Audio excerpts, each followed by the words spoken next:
Hey beauties, welcome to Lauren Languages. It's been a minute, but today I'm going to discuss the language of Afrikaans and the word. There's a specific word that has so many meanings, and it's called sleg.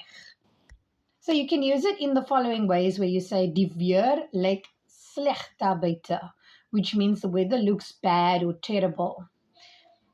You can also say, Ek voel sleg vandag, which means I feel horrible, sick, that kind of thing. I feel that today. There's a sentence, Ek het sleg gedoen in wiskunde, which means I done really bad in mathematics. Then there's something completely different, dis nie sleg nie, which means it's not bad. Like you say, die prys is nie sleg nie. The price is not bad on that particular item. And then there's different slangs going on with it. You can say a sleg. That is a promiscuous woman.